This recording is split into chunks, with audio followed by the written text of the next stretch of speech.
સુરતમાં આગના વધુ 2 બનાવમાં સચિન હોજીવાલા ઇન્ડસ્ટ્રીયલ એસ્ટેટમાં પ્લાયવુડ ફેક્ટરી કમ લાકડાના ગોડાઉનમાં આજે શુક્રવારે બપોરે આગ ભડકી ઉઠતા ગંભીર સ્વરૂપ ધારણ કરતા ત્યાં અફરાતફરી મચી જવા પામી હતી। જ્યારે પાંડેસરામાં આજે વહેલી સવારે કરિયાણાની દુકાનમાં અચાનક જ આગ ફાટી નીકળી હતી।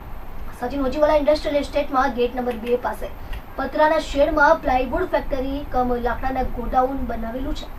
જોકે ફેક્ટરીમાં આજે બપોરે કામદારો કામ કરવામાં વ્યસ્ત હતા ત્યારે આગ ભભૂકી ઉઠતા તમામ લોકો બહાર દોડી ગયા હતા અને આગ બુઝાવવાનો પ્રયાસ કર્યો હતો।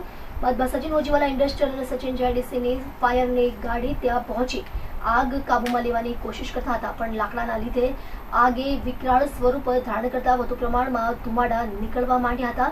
દરમિયાન સુરતના 2 ફાયર સ્ટેશનની 2 ગાડી ત્યાં પહોંચીને 5 થી 6 કલાક બાદ આગ ઉપર કાબુ મેળવ્યો હતો। આગના લીધે પ્લાયવુડનો જથ્થો, લાકડાનો જથ્થો, મશીન, વાયરિંગ, પંખા સહિતના માલ સામાન અને ચીજવસ્તુઓને નુકસાન થયું।